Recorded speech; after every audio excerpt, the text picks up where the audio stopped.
দেশের চাবি আপনার হাতে। কিভাবে? বাংলাদেশের ইতিহাসে গণভোট অনুষ্ঠিত হয়েছে 3 বার।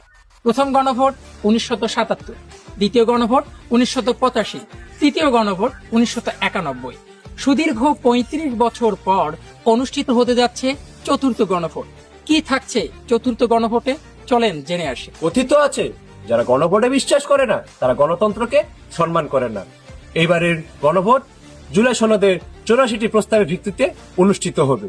হ্যাঁ দিলে আজাদি, না দিলে গোলামি। আসলে কি তাই? গণভোটে হ্যাঁ মানে কেউ চাইলে ইচ্ছে মতো সংবিধান পরিবর্তন করতে পারবে না, কিন্তু এখানে একটা প্রশ্ন, এতে জনগণের উপকারটা কোথায়? সময়টা 1996 সাল। আওয়ামী লীগের আন্দোলনের ফসল হিসেবে ত্রয়োদশ সংশোধনীর মাধ্যমে তত্ত্বাবধায়ক সরকার ব্যবস্থা প্রবর্তন করা হয়। কিন্তু কথিত আছে, কেউ একবার ক্ষমতার মসনদে বসলে ক্ষমতা ছাড়তে চায় না। ক্ষমতা হারানোর ভয়ে আওয়ামী লীগের সরকার 2011 সালে পঞ্চদশ সংশোধনীর মাধ্যমে তত্ত্বাবধায়ক সরকার ব্যবস্থা বাতিল ঘোষণা করেন। কিন্তু গণভোটে হ্যাঁ জয়ী হলে সংবিধান পরিবর্তনের মাধ্যমে জনগণকে কুক্ষিগত করার পথ বন্ধ। যত মেয়াদেই হোক 10 বছরের বেশি কেউ ক্ষমতায় থাকতে পারবে না। কেন এটা জরুরি?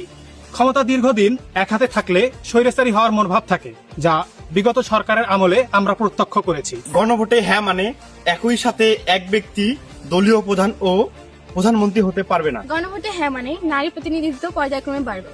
সংসদে নারী প্রতিনিধিত্ব পর্যায়ক্রমে বাড়ার মানে শুধুমাত্র নারী অধিকারের বিষয় নয়, এটি দেশের গণতন্ত্র সামগ্রিকভাবে বৃদ্ধি করবে এবং দেশের উন্নয়নের পথ সুদৃঢ় করবে। গণভোটে হ্যাঁ মানেই পার্লামেন্টের সদস্যদের মাধ্যমে সংবিধান পরিবর্তন করার পথ বন্ধ।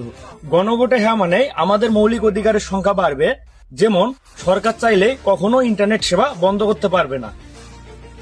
গণভোটে হ্যাঁ মানে রাষ্ট্রপতি কিংবা প্রধানমন্ত্রী চাইলেও দণ্ডপ্রাপ্ত আসামিকে ক্ষমা প্রদান করতে পারবে, আর বিচার বিভাগ স্বাধীনভাবে কাজ করবে। গণভোটে হ্যাঁ মানে সংবিধানের গুরুত্বপূর্ণ অনুচ্ছেদ 8, 48, 56, 142 এবং তত্ত্বাবধায়ক সরকার সংসদের জন্য গণভোটের প্রয়োজন হবে। গণভোটে হ্যাঁ মানে ক্ষমতার ভারসাম্য প্রতিষ্ঠার জন্য একটি উচ্চ কক্ষ গঠিত হবে। আর গণভোটে না মানে স্বৈরাচারী শাসন ব্যবস্থার প্রবর্তন।